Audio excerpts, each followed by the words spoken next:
Essa paraxá nos ensina várias mitzvot importantes.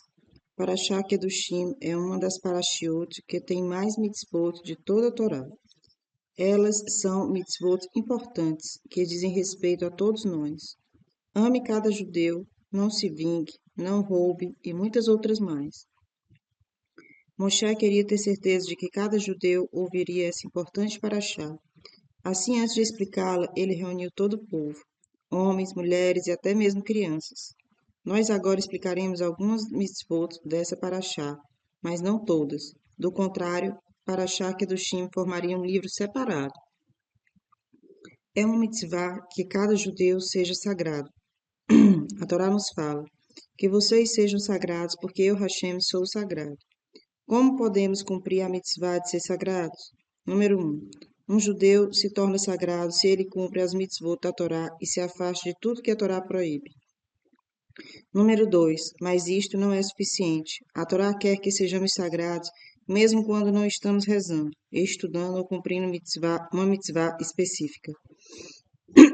Um judeu deve tentar ser sagrado mesmo na conduta diária nos negócios. Ser sagrado significa que nós usamos nossas mentes, corpos e pertences para o propósito para o qual Hashem quer que nós usemos. Eis aqui alguns exemplos. Comer. É claro que devemos comer somente alimentos que são kasher e que devemos dizer abrahá, a bênção apropriada antes e depois de comer. Mas, para cumprir a mitzvah de ser sagrado, nós temos também que nos certificar de comer apenas alimentos que nos façam fortes e saudáveis. E enquanto comemos, devemos ter em mente que fazemos isto para ter forças para servir a Hashem. Relaxar e se divertir. Tudo bem, mas lembre-se, nós relaxamos e brincamos para podermos estudar, rezar e fazer mitzvot de uma forma melhor. Esse é o verdadeiro propósito de brincar e se divertir. Conversar com os outros. Não devemos falar Lashon Hará. Para sermos sagrados, também devemos pensar sobre as palavras que estamos prestes a dizer. Elas são gentis? Elas ajudarão os outros de alguma maneira? Ou Haz Shalom, elas machucarão ou ofenderão alguém? Fazer compras.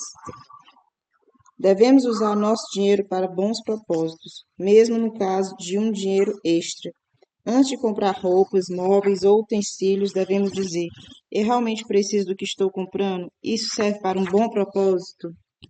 Você vê que a mitzvah de ser sagrado significa que antes de fazer qualquer coisa, você deve se perguntar: Hashem ficará satisfeito com esse ato? Ele serve para um bom propósito? Depois de ter lido isso, você poderia protestar: essa é uma mitzvah extremamente difícil. É muito duro para mim. Eu não sou um anjo. Eu quero me divertir. Eu quero comer tudo que quiser e quando eu quiser. Eu quero gastar dinheiro em tudo que eu desejar. E eu quero falar tudo que vier à minha cabeça. A mitzvah de ser sagrado não é para mim. Você está certo em relação a um aspecto. Essa é uma mitzvah muito, muito difícil. Por outro lado, não se trata de uma mitzvah impossível. Toda mitzvah que Hashem nos dá pode ser cumprida. Como tornar essa mitzvah mais fácil? Imagine que você esteja jogando um jogo. Vamos chamá-lo de jogo da vida. Esse não é aquele jogo que você conhece que vem com um tabuleiro e dados, mas é um jogo real, como você logo verá. Primeiro, algumas informações importantes com relação a esse jogo. Você sabe que antes de você nascer, Hashem chamou sua Neshama, alma, para comparecer diante dele e seus anjos. Ele pediu a você: depois que você nascer, seja um tzadik e não seja um rachá. Então ele trouxe você para o mundo, a fim de testar se você o ouviria ou não. Ele colocou um dispositivo especial em seu cérebro para que você pense: eu vim para esse mundo para me divertir. Essa é a principal razão por que estou aqui. Outro nome para esse dispositivo é o Yetzer Hará. Hashem colocou esse dispositivo dentro de você para testá-lo. Você será enganado pelo Yetzer Hará ou você o superará? Eis aqui as regras do jogo da vida. Cada vez que o Yetzer Hará disser a você: não pense sobre o que você está fazendo. Simplesmente vá em frente e divirta-se. Você deve entender que ele está tentando enganá-lo. Se você deixar que ele vença, ele marcará um ponto. Se você o derrotar, você marcará um ponto. O objetivo do jogo é marcar tantos pontos quanto possível. Hashem tem grandes recompensas para todos aqueles que marcam pelo menos um ponto. Agora, nenhum dia de sua vida deve ser em vão. Esse é um jogo que você pode jogar todos os dias. Você logo verá que é divertido ser o campeão e não se deixar enganar pelo Yetzer Hará. E não acredite que você poderá ter mais divertimento se você cegamente seguir o Yetzer Hará. Pode até parecer mais divertido agora, mas eventualmente você sentirá os prejuízos causados pelo Yetzer Hará. Pode ser muito legal agora comer um montão de balas e doces, mas as caras que aparecerão depois não serão nada legais. E é claro que o jogo da vida não é fácil. Todo mundo perde às vezes, mas você sempre tem outra chance. Continue tentando e logo verá como é bom conseguir cumprir a mitzvah de ser sagrado. A história que se segue fala sobre uma maravilhosa família que cumpria a mitzvah de ser sagrado ao gastar dinheiro. Uma história. A família que comprava vegetais baratos. Certa vez, os Chachamim precisavam de tzedakah para seus alunos pobres. Eles decidiram ir de casa em casa, bater nas portas e pedir tzedakah. Ao se aproximarem da primeira casa da cidade, eles notaram um pai e seu filho conversando à frente da porta. Os Rahamim escutaram a conversa. O filho perguntava ao pai: "O que teremos hoje para jantar?" "Teremos vegetais", respondeu o pai. "No mercado onde estão vendidos, eles são de dois tipos", disse o filho: "vegetais frescos e de boa qualidade pelo preço cheio, e vegetais velhos e ressecados por metade do preço. Qual deles teremos?" "Nós vamos ficar com os mais baratos", respondeu o pai. Os Rahamim ouviram as instruções do pai e disseram: "Essa deve ser uma família muito pobre. Eles não têm condição nem de comprar vegetais frescos para a janta. Vamos pular essa casa. Com certeza eles não teriam muita condição de dar tzedakah. Voltaremos aqui no final, quando estivermos indo para casa." Os Rahamim ficaram ocupados o dia inteiro recolhendo tzedakah. À noite, eles passaram novamente perto da casa onde tinham visto o pai e o filho. Eles bateram na porta e o pai abriu. "Estamos recolhendo tzedakah", disseram os Rahamim. "Por favor, participe dessa mitzvah." "Estou ocupado agora", disse o dono da casa. "Por favor, falem com a minha esposa e digam a ela para dar a vocês um copo cheio de moedas de dinar." Naquela época, um dinar era uma moeda muito valiosa. Um copo cheio de dinares era uma fortuna. Os Rahamim foram até a esposa daquele homem e disseram: "Seu marido quer que você nos dê um copo cheio de dinares." Ela perguntou: "Meu marido disse que devo dar um copo apenas cheio ou um copo deve estar transbordando?" Ele não nos disse, responderam os Rahamim. "Bem", falou a esposa, "darei a vocês um copo transbordando de moedas. No caso de meu marido dizer que não era isso que ele pretendia, digam a ele que as moedas extras são do meu próprio dinheiro." Os Rahamim voltaram ao marido para se despedir. Ele perguntou: "Minha esposa deu a vocês exatamente um copo ou um copo transbordando?" "Um copo transbordando", responderam os Rahamim. "Era isso que eu queria", disse o marido satisfeito. "No entanto, estou intrigado com uma coisa. Por que vocês não vieram aqui quando passaram pela minha casa essa manhã?" Os Rahamim responderam: "Ouvimos você instruir seu filho a comprar os vegetais mais baratos para a janta. Achamos que você era pobre e não poderia nos dar uma doação grande." O homem respondeu: "Para as necessidades da família, nós gastamos somente um mínimo. No entanto, não devemos ser mesquinhos quando se trata de mitzvot do nosso Criador." Essa família estava em um nível muito elevado de retidão. A maioria de nós não é tão grande quanto eles. Hashem não exige que hajamos da maneira como eles agiram. No entanto, devemos aprender dessa história que não devemos desperdiçar dinheiro. A mitzvah de ser sagrado significa que devemos usar tudo o que temos, inclusive nosso dinheiro, para um bom propósito. Devemos respeitar nossos pais. A Torá ordena: todo filho judeu, mesmo depois de crescido, deve respeitar seus pais. Como cumprimos essa mitzvah? Não devemos chamar os pais por seu primeiro nome. Devemos escutar o que os pais falam. Não devemos contradizer os pais. Não devemos falar ao vermos que o nosso pai e nossa mãe estão prestes a falar e nem interrompê-los quando estiverem falando. Não devemos nos sentar no lugar onde nossos pais costumam sentar. Existe apenas um único caso em que um filho é proibido de escutar seus pais, se eles lhe ordenarem a cometer um pecado. Por exemplo, se uma mãe disser à sua filha em Shabat: "Cozinhe esse alimento para mim agora", a filha não deve obedecê-la. Lembre-se, tanto crianças quanto adultos devem obedecer aos mandamentos de Hashem. As ordens de Hashem vêm antes das ordens dos pais. Não podemos nem pensar sobre a idolatria. A Torá adverte: você não pode nem pensar nem ler sobre ídolos. Portanto, estamos proibidos de ler livros ou artigos que falem sobre qualquer tipo de idolatria. Por exemplo, não podemos ler livros ou textos sobre budismo ou outras religiões. Da mesma forma, também é proibido ler livros que falam que o mundo não foi criado por Hashem. Hashem quer que pensamos e leamos sobre assuntos que são verdadeiros e que nos ajudarão a cumprir suas mitzvot. As três mitzvot de deixar parte da colheita para os pobres. Ser fazendeiro sempre foi um trabalho pesado. Na época do Beit HaMikdash, todo o trabalho do campo era feito de forma manual. A fim de entender as próximas três mitzvot, imagine que você é um dos muitos fazendeiros que viviam em Eretz Israel.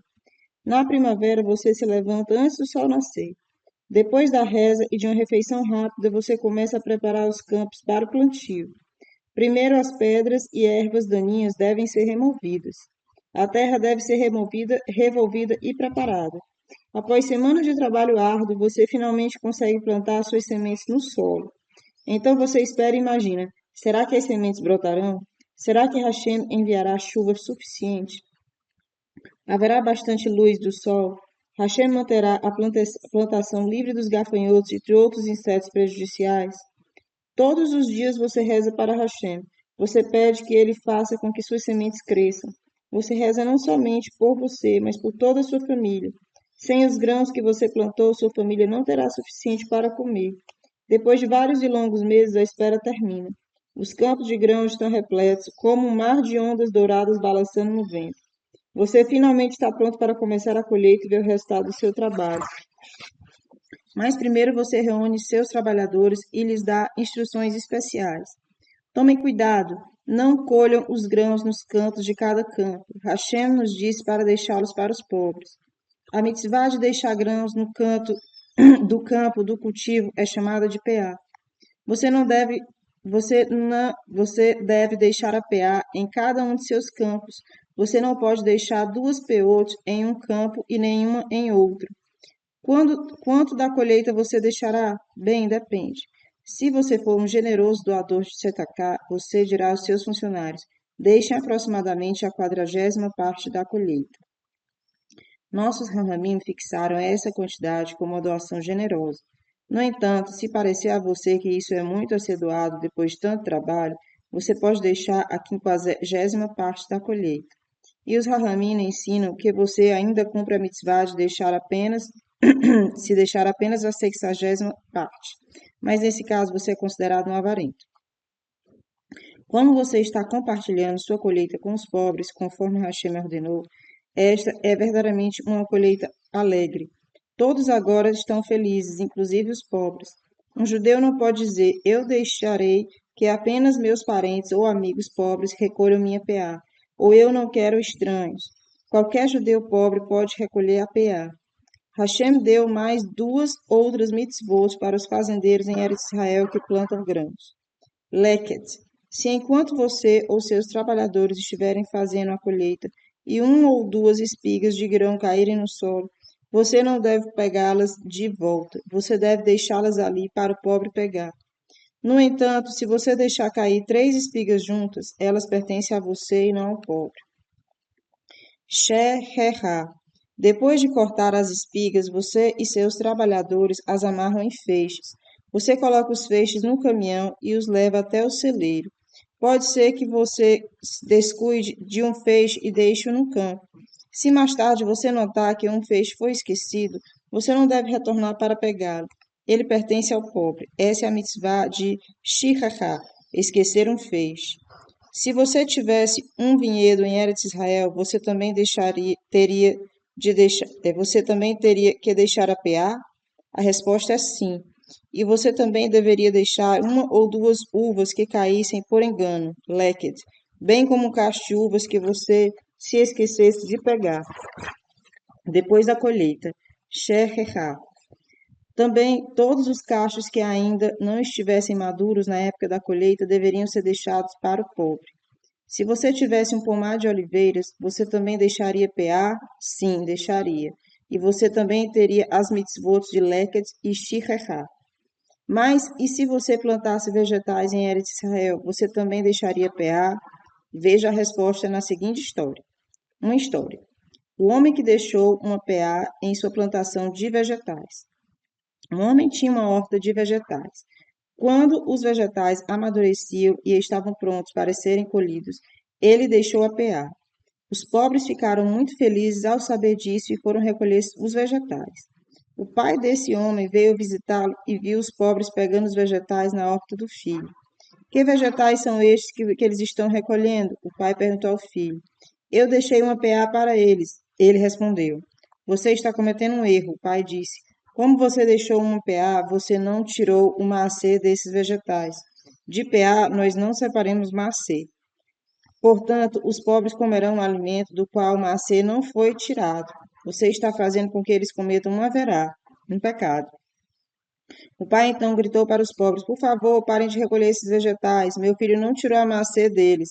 Vocês não podem comer alimentos de onde não foi tirado o macê.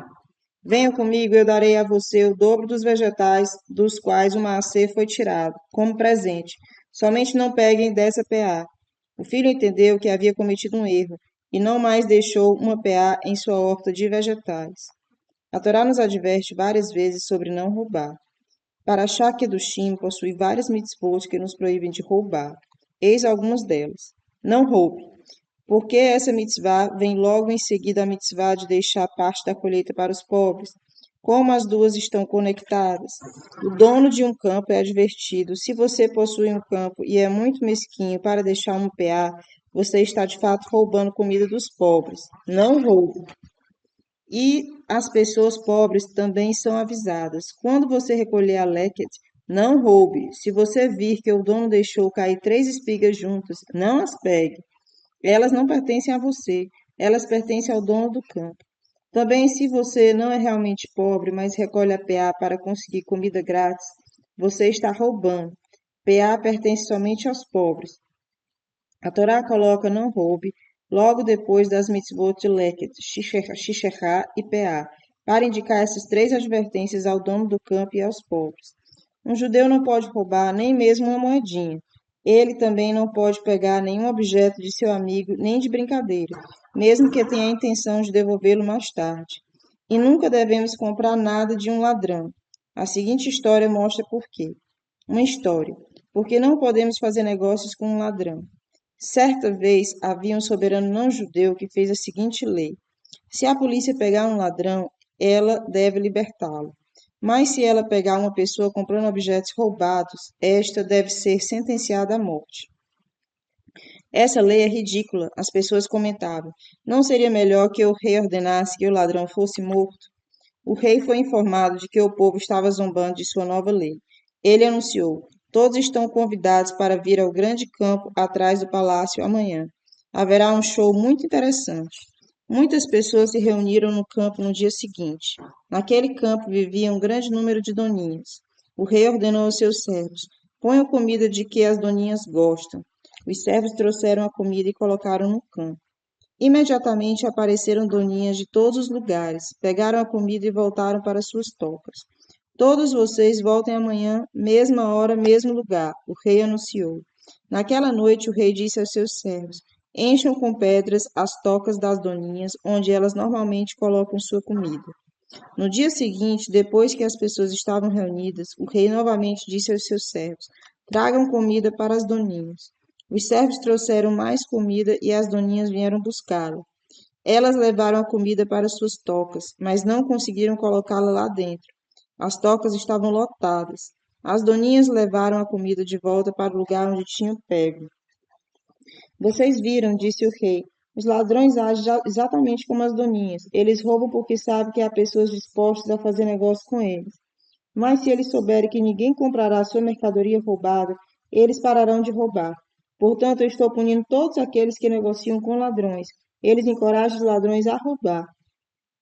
A Torá nos adverte: não roube, e também é proibido fazer qualquer transação com um ladrão. Não negue e não minta. A Torá fala: se você roubou algo, não negue dizendo: eu não roubei. Admita seu roubo e faça techuvá. A Torá também ordena: se alguém der a você dinheiro para guardar como garantia ou um empréstimo, ou se você achar achar o dinheiro de uma pessoa e ela pedir que você o devolva, não minta dizendo: eu nunca recebi isso. Não jure em falso. Se uma pessoa der a você dinheiro para você guardar e depois você negar isso, ela poderá dizer: vamos para o tribunal e você jurará que eu não está com o meu dinheiro. A Torá adverte: não jure em falso que você não está com o dinheiro. Não retenha o dinheiro que pertence a outra pessoa. Se seu amigo emprestar dinheiro a você ou ele der uma quantia para você guardar para ele, não use truques ou força para ficar com o dinheiro. Você não pode dizer: não tenho tempo para devolver o seu dinheiro hoje, volte amanhã. Um judeu que segura de propósito o dinheiro de outra pessoa viola a mitzvah de você não pode intencionalmente reter o dinheiro que deve a outra pessoa. Não retenha o pagamento de um funcionário. Um judeu deve pagar seu funcionário no final de cada dia de trabalho. No entanto, se ele combinar com o funcionário que o pagamento será por semana ou por mês, ou depois que ele terminar o trabalho, ele não precisará pagar a cada dia, mas deverá fazer o pagamento na data estipulada. Se o patrão atrasa o pagamento, ele comete uma verá. Nossos sábios explicam: o pecado do roubo causou o Mabul, o dilúvio. As pessoas que viviam na geração do Mabul, dilúvio, eram Rechaim, que matavam, faziam idolatria e se casavam com mulheres que eram proibidas. Ainda assim, Hashem foi paciente e não quis trazer o Mabul para destruí-las. Mas quando elas cometeram o pecado do roubo, os anjos disseram a Hashem: o Senhor deve castigar essa geração agora. E assim Hashem trouxe o Mabul. O Midrash explica: a trapaça da geração anterior ao Malbul. As pessoas más que viveram antes do Malbul agiram de forma traiçoeira quando roubavam. Elas roubavam quantidades tão pequenas que os juízes da corte não tinham como puni-las. Se um homem colocava um cesto de peras na janela, alguém vinha sorrateiramente e roubava apenas uma pera. Outra pessoa vinha por outro lado e pegava mais uma pera. E uma terceira pessoa outra pera. Centenas de pessoas pegavam cada uma apenas uma pera. Quando o dono descobria que seu cesto estava vazio, ele ia até o juiz. Minhas peras foram roubadas, ele dizia ao juiz. Quem as roubou? O juiz perguntava. Bem, eu vi meu vizinho se aproximando do cesto, dizia o homem. O juiz chamava os vizinhos. Você roubou as peras desse homem? Perguntava o juiz. Não, senhor, respondia o ladrão. Eu peguei apenas uma. Uma não custa nem uma moeda. O senhor certamente não pode me punir por roubar apenas uma pera. Cada ladrão contava ao juiz a mesma história. Dessa forma, as pessoas que viviam antes do Malbul eram espertas demais para serem punidas pela corte. No entanto, Hashem as castigou por seus roubos. Ele trouxe o dilúvio que destruiu todas elas. Não podemos amaldiçoar um judeu. A Torá ordena: você não amaldiçoará um surdo. Não temos permissão de amaldiçoar um surdo, mesmo que ele não possa ouvir nossa maldição e ficar chateado com isso. Então nós, com certeza, não podemos amaldiçoar um judeu que pode nos ouvir e se sentir triste com a nossa maldição. A mitzvah de não amaldiçoe o surdo.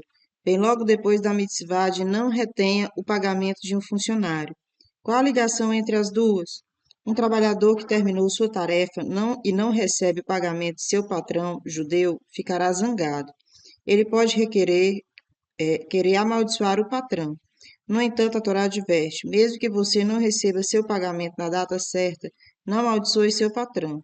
Se você tiver uma queixa contra ele, vá até os juízes do Beit Din, a corte judaica, e eles farão ele pagar. Por que a Torá nos proíbe de amaldiçoar um judeu? Você pode sozinho pensar em algumas respostas. Número 1. Uma pessoa que ouve um irmão judeu amaldiçoando certamente ficará muito magoado. Número 2. Mesmo que a pessoa nunca descubra que foi amaldiçoada, ainda assim não podemos fazer isso. A Torá quer que sejamos gentis e amigáveis com todos os judeus.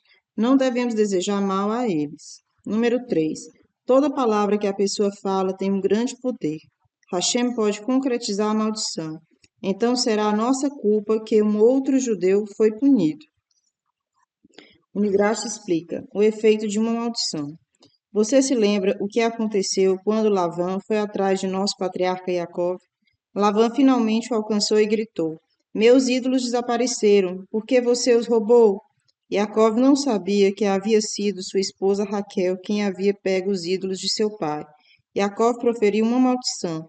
Aquele que roubou seus ídolos não viverá. Uma maldição vinda da boca de um do tzadik Yaakov teve um efeito. Nossos sábios explicam que a maldição de Yaakov foi uma das razões por que Raquel morreu tão nova. Existe uma exceção para a mitzvah de não amaldiçoar ninguém. Às vezes, é uma mitzvah amaldiçoar uma pessoa, se ela for um rachá.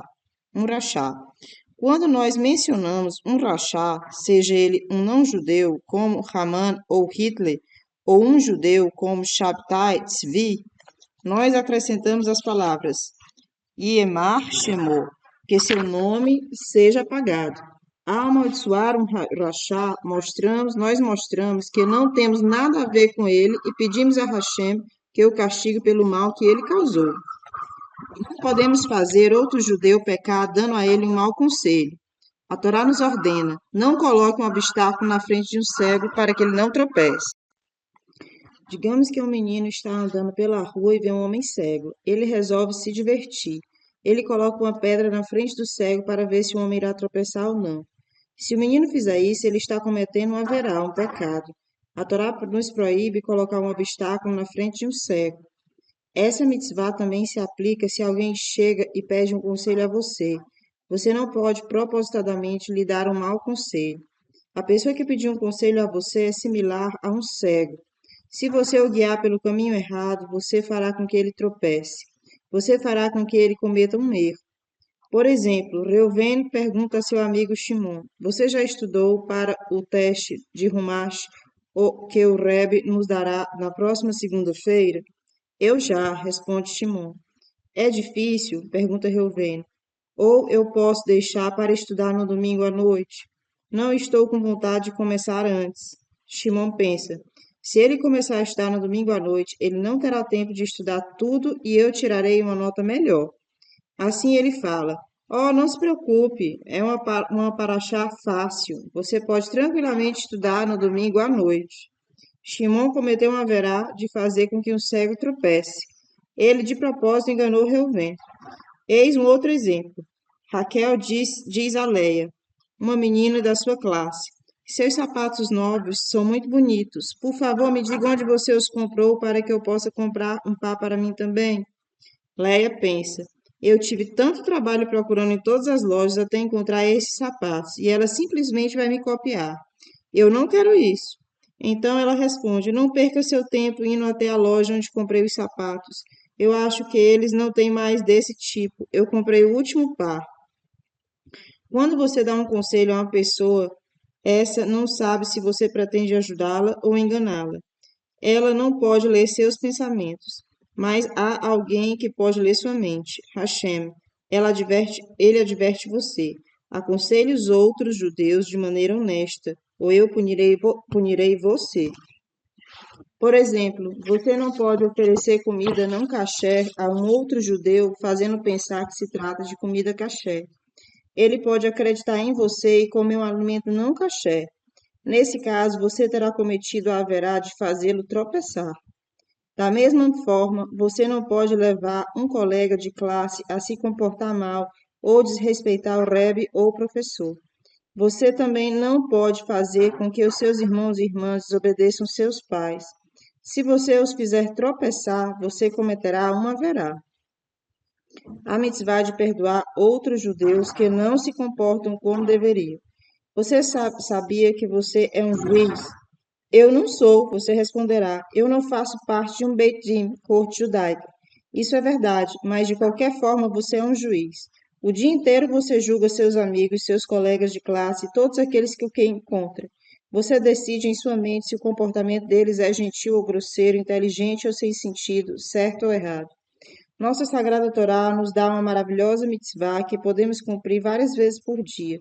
Não é uma mitzvah fácil, mas justamente por ela ser difícil, nós obtemos um grande zehut, mérito, ao cumpri-la. É a mitzvah de sempre que você vir um outro judeu se comportando de uma maneira que parece inadequada, perdoe-o em sua mente. Por exemplo, você pergunta ao seu colega de classe: por favor, me empreste sua lapiseira. Eu não quero emprestá-la. Ele responde. Imediatamente você o julga em sua mente. Ele é malvado, nunca me faz um favor. Ou ele não quer ser meu amigo, é por isso que eu não quero me emprestar sua lapiseira. Ou ele deve estar de mau humor essa manhã, talvez ele foi dormir muito tarde. Ou talvez ele esteja com medo de que eu vá perdê-la ou quebrá-la. Ou talvez ele precise usar a lapiseira. Agora, digamos que você tenha certeza que as rações A e B sejam verdadeiras. Mesmo assim, você não tem permissão de julgá-lo. A Torá condena, a Torá ordena, encontre uma desculpa para o seu companheiro judeu. Você deve pensar que as razões D e E são verdadeiras, ou você deve encontrar uma explicação para o seu mau comportamento. Talvez a razão C seja verdadeira. É melhor não tentar achar desculpas, apenas aceitar que ele deve ter uma boa razão. Na realidade, você nunca pode ter certeza do porquê alguém é malvado ou grosseiro. Você pode achar que sabe, mas você pode estar errado. Não importa no que você acredite, você tem a mitzvah de julgar o seu irmão judeu favoravelmente e tentar desculpá-lo. Uma história. O fantástico Dr. Abba, que julgava todos os judeus favoravelmente. Abai era um dos santos Rahamim. Ele era tão grande que, uma vez por semana, ele tinha o privilégio de ouvir uma bat kol, uma voz dos céus. Certa vez foi dito a Abaye algo surpreendente. Existe um médico chamado Abba que ouve uma voz celestial todos os dias. Abai perguntou: o que há de tão especial sobre esse doutor Abba para Hashem honrá-lo com uma bat kol diária? Vou descobrir o que ele faz. Talvez eu possa imitar seus bons atos e também merecer ouvir a voz celestial com mais frequência. Foi dito a Abaia, você não consegue fazer o que esse médico faz. Dr. Abba era famoso por vários feitos especiais. Por exemplo, ele tratava de todo judeu que viesse até ele, independentemente se o paciente podia ou não pagar pelo tratamento. A fim de não envergonhar ninguém que não pudesse pagar, ele colocava uma caixa para pagamentos fora de seu consultório. Aqueles que podiam pagar colocavam o dinheiro nessa caixa.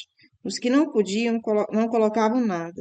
Ninguém sabia se tal e tal paciente havia pago ou havia sido tratado de graça. Se um jovem estudante de Torá chegasse e quisesse pagar ao doutor Abba, esse respondia: eu não aceitarei nenhum pagamento de você. Quando ele terminava de tratar o estudante de Torá, Dr. Abba lhe dava um donativo e dizia: use isso para comprar comida para que você tenha força para estudar Torá.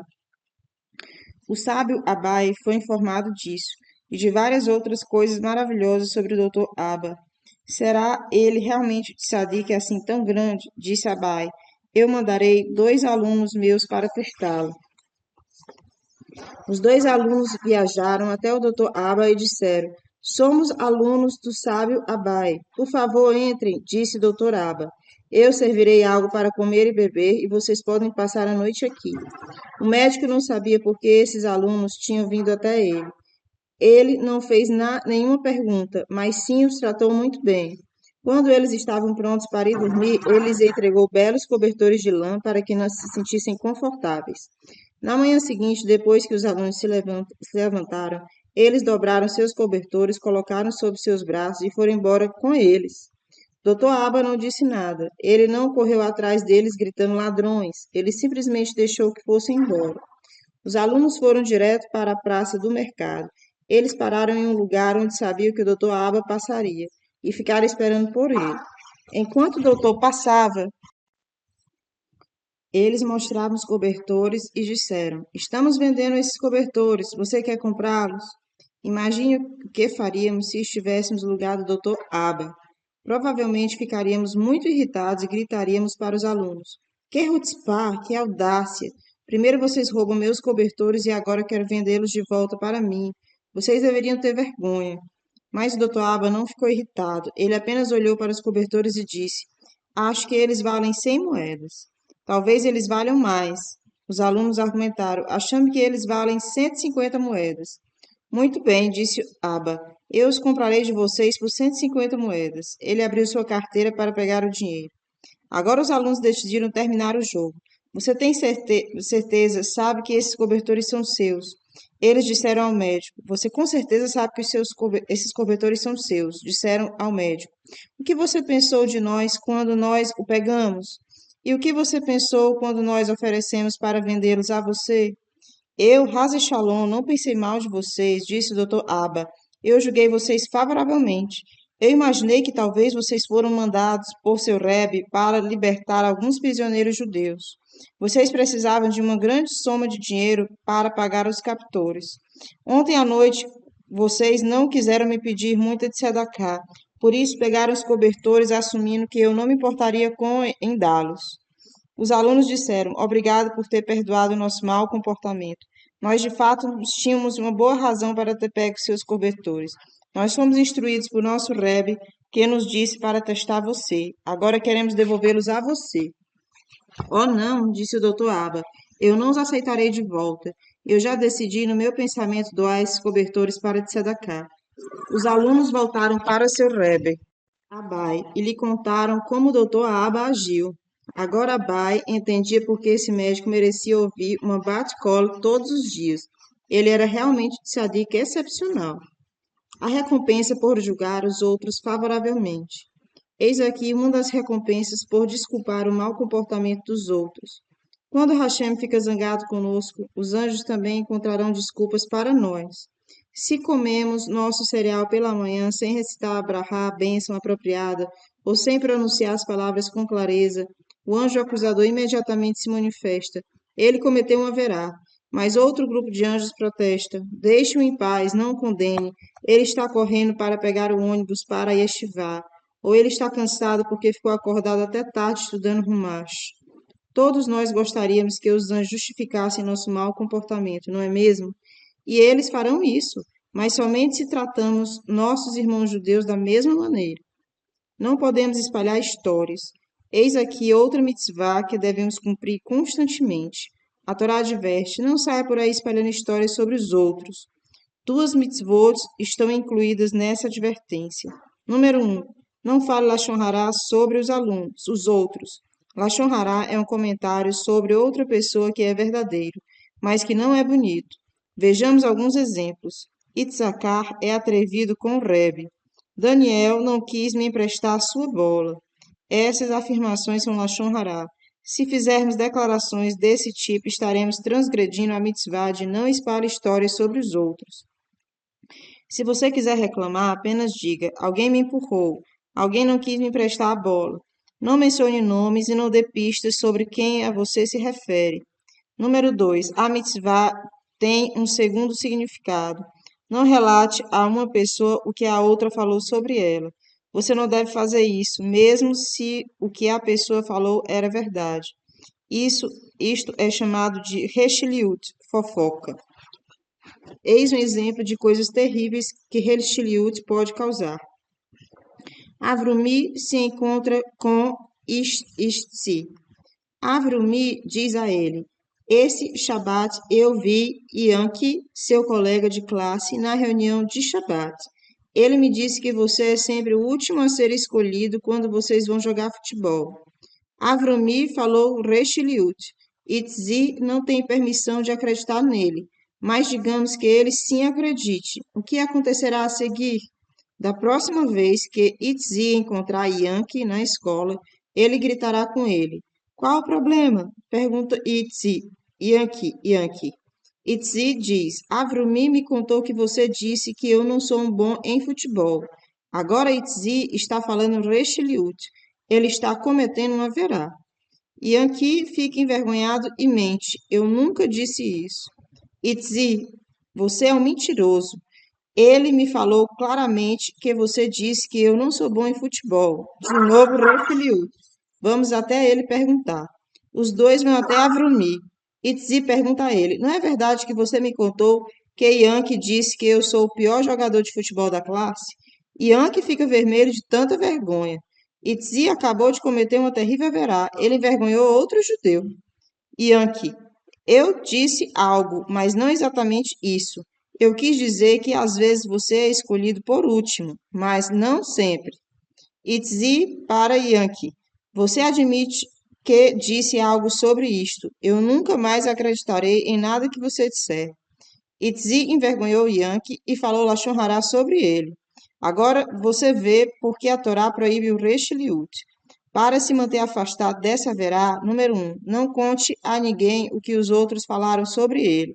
Número 2, se alguém contar a você coisas ruins que outros podem ter falado sobre você, não acredite nele. Não podemos odiar outro judeu. Um judeu não pode odiar outro judeu. A Torá diz: não odeie seu irmão em seu coração. Todos os judeus são chamados de irmãos e filhos de Hashem. Um irmão deve amar outro irmão e cuidar dele. No entanto, é a mitzvah odiar um rachá. Ele não é nosso irmão. Por que um judeu por vezes odeia outro? Talvez não haja um motivo real. Esse ódio é chamado de ódio sem motivo. Hashem destruiu o segundo Beit HaMikdash por causa do ódio sem motivo. Todos os dias nós rezamos para Mashiach chegar e para o terceiro Beit HaMikdash ser construído. Mas primeiro temos que parar de odiar outros judeus. Do contrário, nossas tefilot, orações, não ajudarão. Nós impedimos que Mashiach, com o ódio sem motivo, nós impedimos que Mashiach chegue. Mesmo se outro judeu fizer mal a você, você não deve odiá-lo. Isso também é uma mitzvah, sobre a qual logo leremos. Não devemos nos vingar ou lembrar a outro judeu o mal que ele nos fez. É uma mitzvah corrigir um judeu que cometeu um haverá, pecado.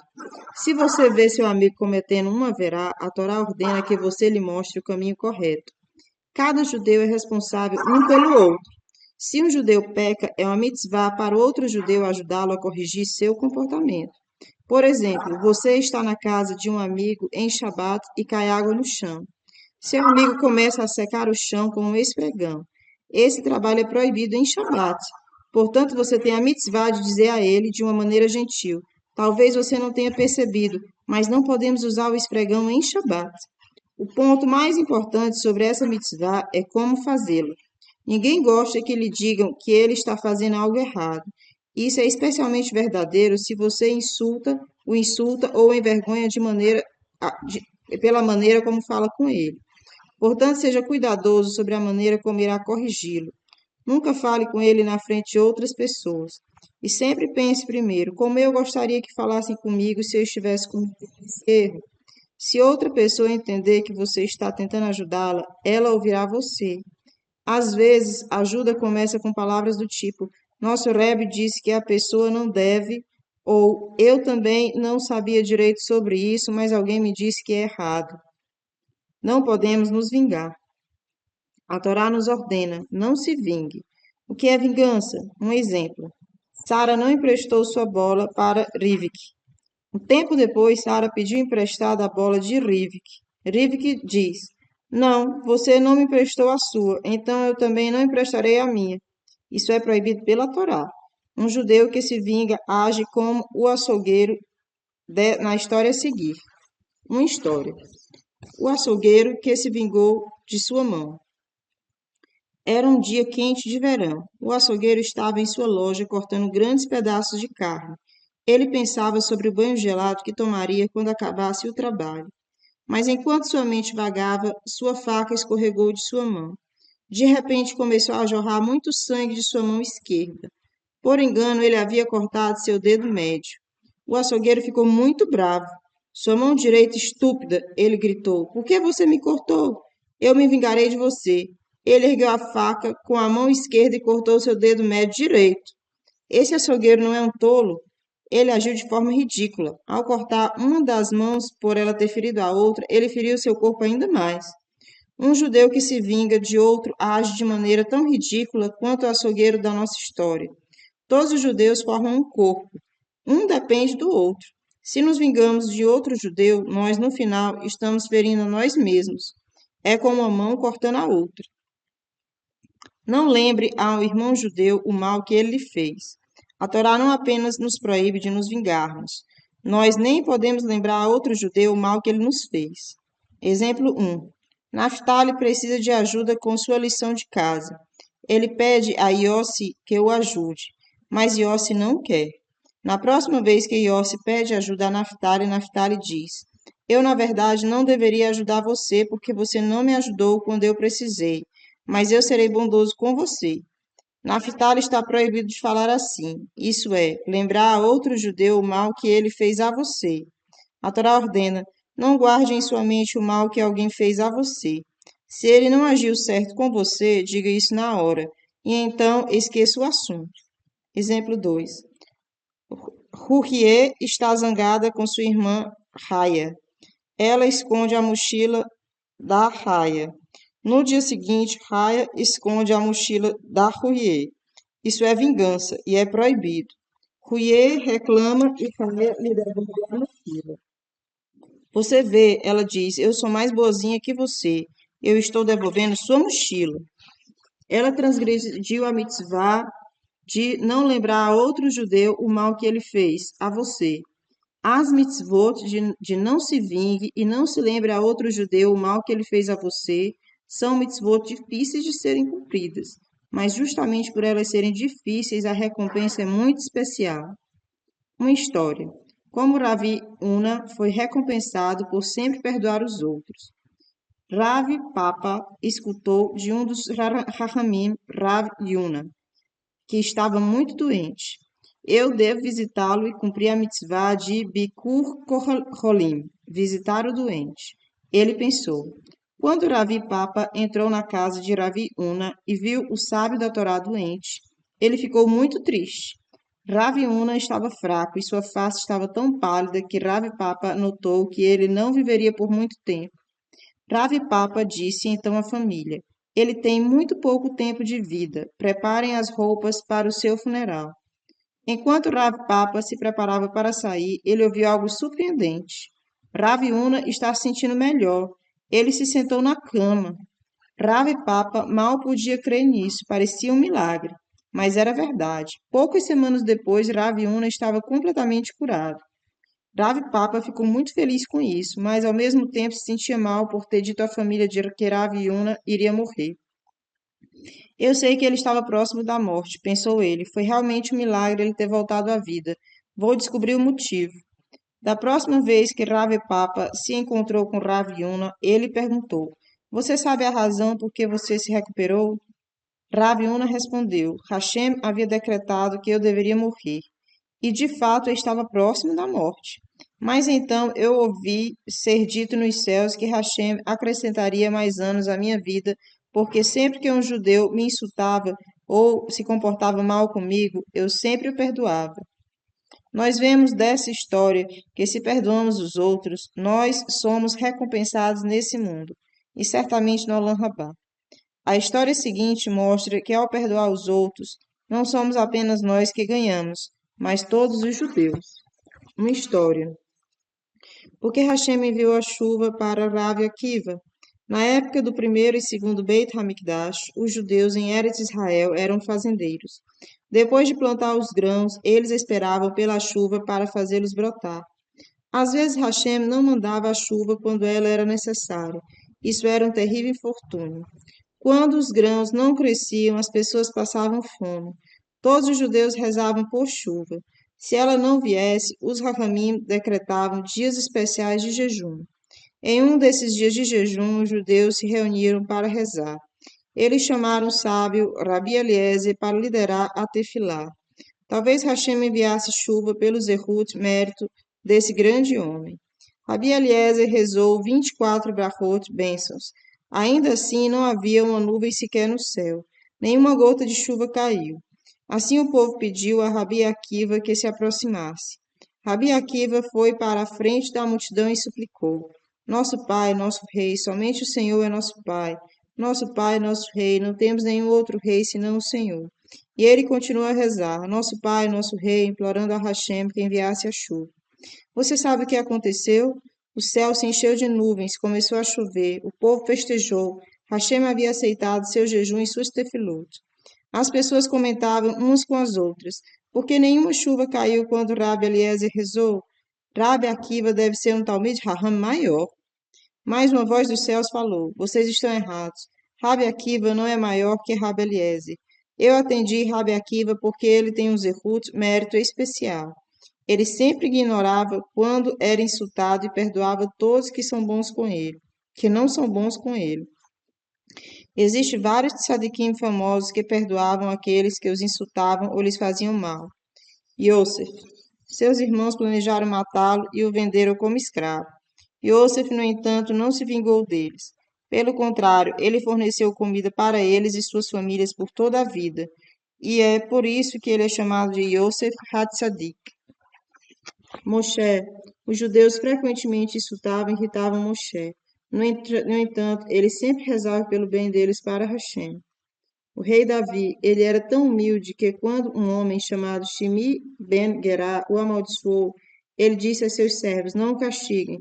Hashem permitiu que ele me amaldiçoasse, portanto eu devo merecer isso. O sábio Hillel era famoso por nunca ficar irritado ou ofendido. Ele ensinou aos seus alunos a se comportarem assim também. Hillel foi recompensado com uma vida longa. Ele viveu até os 120 anos, tal como Moshe, Rabi Akiva também viveu até os 120. Você não se orgulharia de ter o seu nome nessa lista? Que tal tentar? Ame seu irmão judeu como a si mesmo. A seguir, a Paraxá nos conta sobre uma das mitzvot mais importantes da Torá. Ame cada judeu como a si mesmo. Como podemos cumprir essa mitzvah ao cuidar dos outros e se preocupar com eles da mesma maneira que nos preocupamos com nós mesmos? Por exemplo, seu estojo cai no chão, é claro, você o pega de volta logo. Você não quer perdê-lo, mas e ao ver o estojo do seu amigo no chão? Você se apressaria do mesmo jeito para pegá-lo? A mitzvah de ame seu irmão judeu como a si mesmo significa ficar tão preocupado com os pertences de seu amigo como ficaria com os seus. Se seus amigos estão jogando bola e sem querer acertam seu olho, você ficará aborrecido, porque eles não podem ser mais cuidadosos. Mas você também é assim tão cuidadoso em não acertá-los quando está jogando bola? A mitzvah de ame seu irmão judeu como a si mesmo é tratar seus amigos exatamente da mesma forma como você gostaria que eles o tratassem. Você certamente gosta que seus amigos ofereçam ajuda a você. Você também ajuda os outros sempre que pode. Por exemplo, você os ajuda a encontrar algo que eles perderam. Você quer que os outros julguem você favoravelmente. Você faz o mesmo com eles. Você quer que seus amigos o animem quando você não se sente bem ou está de mau humor. Você faz o mesmo por eles. Você quer que os outros falem de maneira agradável e respeitosa com você. Você age da mesma forma em relação a eles. Sempre que tratamos outro judeu de maneira como queremos ser tratados, nós cumprimos a mitzvah de ame ao seu irmão judeu. E sempre que cumprimos uma das de fazer reza de bondade, tal como visitar um doente ou receber hóspedes, nós também cumprimos a mitzvah de ame seu irmão judeu como a si mesmo. Essa mitzvah é de imensa importância. Quando Hashem criou o mundo, ele intencionava que as pessoas fizessem hesed, bondade, uns com as outras. Assim, sempre que cumprimos a mitzvah de amar os outros judeus, Hashem fica satisfeito. Ele diz: Estou orgulhoso desse judeu que ama seus irmãos. Ele age da forma como eu pretendia que fosse o mundo. Fazendeiros em Eretz Israel são proibidos de misturar dois tipos de plantas em um mesmo campo. Um fazendeiro em Eretz Israel tem muitas mitzvot especiais. Uma delas é que ele deve ser cuidadoso em não semear dois tipos diferentes de grãos, feijões e vegetais muito próximos uns aos outros. Um fazendeiro que quiser plantar duas espécies diferentes em um mesmo campo deve manter um espaço entre elas. Existem diversos dinim, leis, que explicam quão distantes as diferentes espécies de plantas devem estar. A Torá chama dois tipos de plantas que crescem juntos, quilaim, uma mistura proibida. Se um fazendeiro plantou quilaim em seu campo por engano, ele deve remover todas as plantas proibidas. Um fazendeiro judeu fora de Eretz Israel tem permissão de semear dois tipos diferentes de plantas, próximas uma da outra, em um mesmo campo. No entanto, mesmo fora de Eretz Israel, a pessoa não pode enxertar dois tipos diferentes de árvores.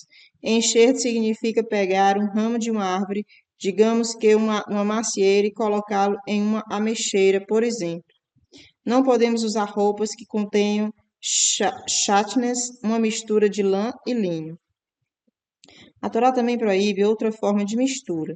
Um judeu não pode usar nenhuma roupa feita de lã e linho. Tal mistura é chamada de chátnez. Se você vir um casaco de lã que contém um forro feito de linho, você não deve usá-lo desse jeito. Isso é chutness. No entanto, você pode remover totalmente o forro e substituí-lo por outro de lã ou sintético. Uma roupa é chutness mesmo que seja feita somente de linho, mas com os botões costurados com linha de lã ou vice-versa. Como podemos saber se um casaco ou terno possui chutness? A maioria de nós não sabe diferenciar um tecido de outro, e mesmo que conseguíssemos, não saberíamos se haveria um pequeno lugar com chutness escondido na roupa. Mas algumas pessoas foram treinadas para serem especialistas em chutness. Elas sabem identificar até mesmo um fio de chutness na roupa. Vários especialistas usam microscópios para verificar se há chutness em um tecido. Sempre que compramos um casaco novo, um terno, uma jaqueta ou qualquer peça de roupa que possa conter chutness, devemos levá-la para um laboratório de chutness antes de usá-la. Também não podemos nos sentar em um sofá ou uma cadeira que contenha chutness. Por que Hashem não quer que usemos chutness? De acordo com uma explicação, algumas peças das Kignei Kehuná, as vestimentas dos Kohanim, continham chutness. A avinete, o cinto, Roshen, o peitoral e o efod, o avental, eram de linho, mas também tinham fios de lã. As Bignei Kehuná eram vestes sagradas que somente os Kohanim podiam usar. Assim como o rei não deixaria que cidadãos comuns usassem o mesmo uniforme em seus soldados, também Hashem não quer que os judeus comuns usem o mesmo tipo de roupa que os Kohanim. Essa pode ser uma das razões para a mitzvah, mas claro, todas as mitzvot têm mais razões do que podemos compreender. Um fazendeiro judeu que planta uma árvore frutífera deve cumprir leis especiais pelos primeiros 4 anos. Eis aqui algumas mitzvot que um fazendeiro judeu deve cumprir mesmo fora de Eretz Israel. Por exemplo, um fazendeiro judeu planta uma macieira. Um ano depois, ela dá pequenas maçãs. Ele não pode comer ou vender essas frutas. E no segundo e terceiro anos, ele ainda não pode comer nem vender nenhuma das maçãs. A Torá ordena: se você plantar uma árvore frutífera, você não terá proveito de seus frutos, vendê-los ou comê-los, pelos 3 primeiros anos. Esses frutos são chamados de orlá. E na hora de comprar maçãs ou outras frutas, temos que descobrir se elas são orlá ou não. Se moramos em Eretz Israel, antes de comprar frutas, nós devemos sempre nos informar se elas são orlá ou não. A menos que a fruta tenha um Hecher, supervisão confiável, declarando que ela não é orlá, nós não podemos comê-la. Fora de Eretz Israel, o din, lei, é diferente. Não precisamos investigar se a fruta é orlá. Podemos comer todas as frutas. Somente se soubermos com certeza que uma fruta foi cultivada por um fazendeiro judeu e ainda não terminar os 3 primeiros anos desde sua plantação, aí sim essa fruta está proibida. Mas normalmente nós não temos essa informação e, portanto, podemos comer todas as frutas. O que um fazendeiro judeu faz com as frutas que crescem no 4º ano depois do plantio da árvore? Na época do Beit HaMikdash, ele tinha que levar para Jerusalém todas as frutas que cresciam no 4º ano. Ele deveria comê-las em Jerusalém. Se ele tivesse muitas frutas e fosse muito pesado levar todas elas para Jerusalém, ele tinha permissão de vendê-las. Ele tinha que usar desse dinheiro para comprar comida, que ele comeria em Jerusalém. Mesmo hoje em dia, frutas do 4º ano após o plantio da árvore são sagradas. Elas podem ser comidas somente depois de o fazendeiro trocá-las por uma moeda. Ele deve perguntar a um rave como trocá-las por uma moeda e o que fazer com a moeda. O Midrash explica: os judeus na época de Moshe disseram ao ouvir sobre as leis de Orlá. Nossos pais nos ensinam a cumprir as mitzvot desde que somos bem novinhos. Assim que um bebê começa a circular pela cozinha, sua mãe o adverte: não toque nisso. Essa panela tem leite e você acabou de comer frango. Nossos pais ou irmãos mais velhos nos dizem quando ainda somos bem pequenos: não toque nessa caneta em Shabat, é musquê. Ou diga Abrahá, bênção antes de comer. Portanto, ao crescermos, já aprendemos várias mitzvot e como cumpri-las. Mas imagine um judeu adulto que ouve sobre as mitzvot pela primeira vez. Dizem a ele: Você não pode comer carne junto com leite. Por quê? Ele perguntará: Isso não é estranho? Ou ele escuta pela primeira vez: Você não pode ligar a luz em Shabat. Ele acha esquisito cumprir esse din, lei. Na geração de Moshe, centenas de milhares de adultos ouviram sobre as mitzvot pela primeira vez, quando a Torá foi entregue. Eles estavam acostumados a comer todos os tipos de animais. De repente, Moshe lhes disse: Somente alguns animais são kasher, todos os outros vocês não poderão comer. Eles estavam acostumados a comer todas as partes do corpo de um animal, mas agora Moshe ordenara: algumas partes de um animal kasher são helev, gordura proibida. Vocês não poderão comer essas partes. Se tivéssemos vivido na época de Moshe, com certeza nós faríamos algumas observações ao ouvir sobre novas mitzvot. Talvez disséssemos: que estranho, que esquisito, sobre algumas delas, e perguntado por que em relação a outras. No entanto, os judeus da geração de Moshe eram tzadikim, que não fizeram perguntas sobre as mitzvot, e muito menos as criticaram. Quando Moshe ensinou os judeus sobre as leis de Orlá, que a fruta da árvore não poderia ser comida durante os 3 primeiros anos, e a lei de levar as frutas no 4º ano para Jerusalém, as pessoas poderiam ter reclamado: o quê? Plantaremos árvores frutíferas e não usaremos seus frutos por 4 anos? No entanto, os judeus aceitaram com satisfação a mitzvah de Orlá, tal como todas as outras mitzvot. E agora você entende por que essa geração, entre todas as gerações, mereceu a receber a Torá. Não podemos comer antes do sangue. A Torá ordena: não coma antes do sangue. Esse mandamento pode ser explicado de várias formas. Eis aqui duas delas. Número 1. Um judeu que trazia um corbã para o Beit HaMikdash não tinha permissão de comer sua porção desse corbã imediatamente depois que o corbã era abatido. Ele tinha que esperar até que o Cohen aspergisse um pouco do sangue do corbã sobre o misbeah. Esse é o significado do mandamento de não coma a carne do corbã antes de seu sangue ser aspergido sobre o misbeah. Aspergir o sangue sobre o misbeah era a parte principal ao ser oferecido um corbã. Esse ato expiava pelos pecados de quem trouxe o corbã. Não seria certo ele comer sua porção antes de seus pecados serem perdoados. Número 2. Nossos sábios decretam que um menino acima de Bar Mitzvah não pode fazer a refeição de café da manhã antes de ele ter rezado o Shacharit. Esse din lei esclarece qual é a tarefa mais importante em nossa vida: servir a Hashem e louvá-lo. Todo o resto pode esperar. Se um judeu toma café da manhã antes de rezar, ele pode se esquecer da tefilá. E mesmo que ele reze, ele se sentiria cheio depois de sua refeição. Ele não rezaria com tanta humildade quanto antes de comer. Assim, as palavras querem dizer: não coma antes de ter rezado para Hashem mantê-lo vivo. Sangue também significa vida. Não podemos ser supersticiosos. Você sabia que vários hotéis não têm um 13º andar? Eles simplesmente pulam o 12º para o 14º. Várias pessoas acreditam que o número 13 é um número que dá azar. Você já ouviu alguém dizer que algo ruim aconteceria com ele hoje porque um gato preto cruzou o seu caminho? A Torá proíbe que acreditemos em todas essas coisas sem sentido. Antigamente as pessoas eram ainda mais supersticiosas do que hoje em dia. Várias nações acreditavam firmemente em sinais de sorte e de azar. Se um rei queria decidir se começava uma guerra ou não, ele atirava flechas no ar. Ele então tomava sua decisão dependendo da maneira como elas caíam. Quando Bnei Israel viviam no Egito, os egípcios acreditavam em presságios, sinais que prediziam o futuro. A Torá adverte Bnei Israel: um judeu não deve acreditar em sinais. Não acredite que se certas coisas acontecem, isso significa sorte ou azar para você. Não acredite que certos dias ou horas são auspiciosos ou algorentos para começar uma nova tarefa.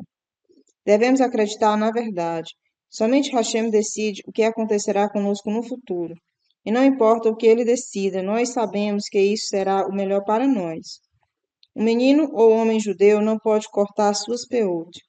Quando o menino judeu vai ao barbeiro, ele deve lhe dar a seguinte instrução: quando você cortar o meu cabelo, não toque no cabelo à frente das minhas orelhas, deixe-o como está. A Torá ordena que meninos e homens judeus não cortem suas peot, costeletas. Assim como várias outras mitzvot, nós não sabemos a razão para essa também. De acordo com uma explicação, os idólatras de antigamente costumavam cortar todo o cabelo em torno da cabeça. Hashem quis que os judeus parecessem diferentes. Hoje também é bom que pareçamos diferentes dos não-judeus. Isso nos ajuda a entender que um judeu deve sempre ser sagrado e agir de forma distinta aos não-judeus. Um judeu não pode tatuar seu corpo. Você já viu alguém com uma tatuagem? Uma tatuagem é feita arranhando a pele com um instrumento afiado e então espalhando tinta sobre o arranhão. A tinta gravada para sempre na pele. Marinheiros frequentemente tatuam seus braços. Antigamente, sacerdotes da idolatria costumavam se tatuar, e frequentemente pessoas se tatuavam após a morte de um parente para demonstrar o quão triste se sentia. A Torá proíbe a um judeu tatuar seu corpo. Essa lei nos mantém distante dos idólatras e de seu comportamento perverso. Outra razão pela qual a Torá proíbe tatuagens é que o nosso corpo foi nos dado por Hashem. É uma mitzvah cuidar dele e protegê-lo. Não devemos cortá-lo sem necessidade. Os judeus devem demonstrar respeito pelo Beit HaMikdash. Era uma mitzvah para todo judeu que chegasse ao Har HaBait, um monte onde ficava o Beit HaMikdash, se comportar com seriedade e respeito. Ao entrar na Azará, o pátio do Beit HaMikdash, ele tinha que se portar com mais respeito ainda. Todos tinham que permanecer de pé. Somente os reis da família de Davi tinham permissão de se sentar na Azará. Cada judeu deveria se lembrar de que a presença de Hashem se encontrava ali e deveria agir de acordo. Hoje em dia, nós ainda cumprimos um din, lei, que mostra nosso respeito pelo Beit HaMikdash. Não podemos fazer nenhum objeto exatamente igual como era no Beit HaMikdash. Como você sabe, a menorá no Beit HaMikdash tinha 7 braços. Nós usamos menorot com 5, 6 ou 8 braços. Da mesma forma, não fazemos para nós um churran ou qualquer outro objeto exatamente como era ele no Beit HaMikdash. Outra mitzvah que nossos sábios decretaram foi: devemos nos comportar respeitosamente no Beit HaKnesset e no Beit HaMidrash, lugares onde rezamos e estudamos Torá. Eles são os nossos pequenos Batnei Mikdash. Quais dinim, leis, todos nós devemos cumprir no Beit HaKnesset, sinagoga? Devemos nos comportar com seriedade e respeito, lembrando sempre que a Shekinah de Hashem repousa nesse lugar. Se quisermos brincar com nossos amigos, devemos sair da sinagoga. Não devemos falar desnecessariamente no Beit HaKnesset. Se quisermos conversar, devemos sair. Esses dinim se aplicam igualmente aos adultos, que às vezes se esquecem deles também. Devemos nos sentar em silêncio, mesmo que não estejamos rezando. Apenas permanecer sentado no Beit HaKnesset já é uma mitzvah. Lembre-se, o passuquinho em Terrilim nos fala: feliz é o povo que apenas se senta em sua casa, Hashem. Não podemos praticar a magia de Ov e Idoni. Antigamente, várias nações praticavam magia. Havia um tipo mágico que se chamava Baal Ov. Esse mágico sabia fazer sua voz soar como se estivesse vindo de bem longe. Com sua mágica, ele trazia os mortos de suas sepulturas e os fazia falar. Outro tipo de mágico era o Idoni. O Idoni colocava o osso de um certo animal em sua boca. Com sua mágica, ele fazia o osso falar. Então, o mágico fazia coisas estranhas, como se jogar no chão e prever o futuro. A Torá proíbe um judeu de realizar a mágica de Ov ou Idoni. Se um judeu for advertido por testemunhas a não praticar esse tipo de magia, e mais tarde ele é visto fazendo isso, ele é condenado à morte pelo Beit Din. Devemos honrar os judeus idosos. A Torá ordena: sempre que você vir um judeu com 70 anos ou mais, honre-o. Levante-se para ele e se comporte respeitosamente em relação a ele. Devemos honrar um judeu idoso, mesmo que ele não seja um Talmid Raham. Ele merece honra porque Hashem lhe permitiu viver até uma idade avançada. Ele é experiente e conhece os caminhos maravilhosos de Hashem nesse mundo. Embora devemos honrar todos os judeus idosos, com certeza devemos honrar nossos avós. se somos afortunados o suficiente para tê-los. O Midrash nos conta como nossos sábios honravam os judeus idosos. Quando o sábio Abai andava pela rua, ele costumava esticar seu braço e amparar todo judeu idoso que passava. O Rava, ele próprio, não amparava as pessoas idosas, mas sempre que via um judeu idoso, mandava um de seus alunos ir ajudá-lo. Rav Nachman era líder do Sanhedrin. Ele próprio não ajudava pessoas idosas. Não era apropriado para o dirigente do Sanhedrin fazer isso. Ao invés disso, ele mandava os servos do Sanhedrin irem ajudar os idosos. Sempre que Rabi Meir via um judeu idoso, mesmo que não fosse um estudioso da Torá, ele se levantava. Ele dizia: deve haver alguma razão para Hashem deixar ele viver até uma idade avançada. Com certeza realizou bons atos. Midrash nos conta. Avraham Avinu pediu a Hashem para fazer as pessoas parecerem velhas. Como você define alguém como idoso? Isso é fácil. Você dirá: uma pessoa idosa tem aparência diferente de um jovem. Seu cabelo é branco, sua face é enrugada. Mas não foi sempre assim. Na época de Avraham, as pessoas idosas pareciam jovens até a morte. Isso incomodava Avraham. Ele e seu filho Isaac eram muito parecidos. Quando os dois entravam juntos em algum lugar, as pessoas ficavam confusas. Quem era o pai e quem era o filho?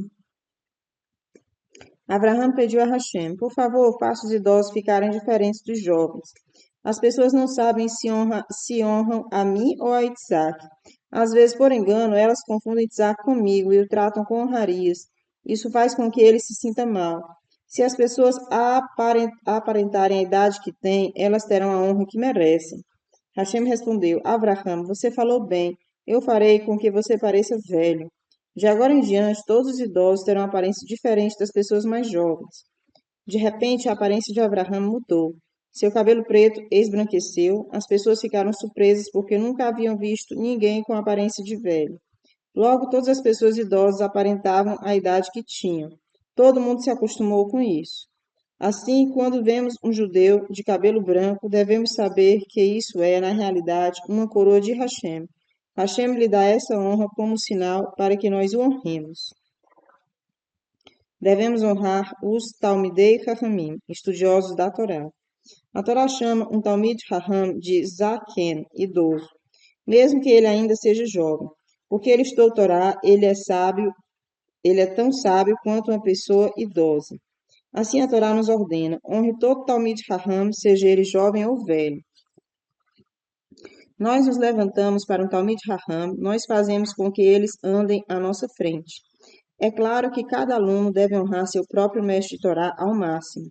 Em Pirkei Avot está escrito: o respeito pelo seu Rebbe deve ser tão grande quanto seu temor por Hashem. Um aluno deve se levantar para seu Rebbe. Ele não deve se sentar na cadeira de seu Rebbe. Ele deve fazer perguntas de maneira respeitosa. Ele não deve interrompê-lo. Ele não deve contradizê-lo. Seu Rebbe merece a maior honra, porque ele lhe ensina a Torá e o ajuda a alcançar o Alam Rabá. O Midrash nos conta como os sábios costumavam honrar uns aos outros. Todos os sábios eram muito cuidadosos em cumprir a mitzvah de honre um Talmid Chacham. E assim eles honravam uns aos outros.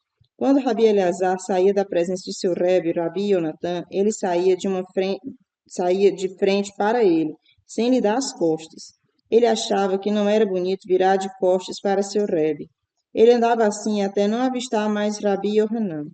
Da mesma forma, sempre que notava que Rabi Yohanan queria sair, ele curvava sua cabeça e permanecia nessa posição até não conseguir mais ver Rabi Yohanan. Outro sábio, Rava, sempre andava de costas ao sair da presença de Rabi Yosef.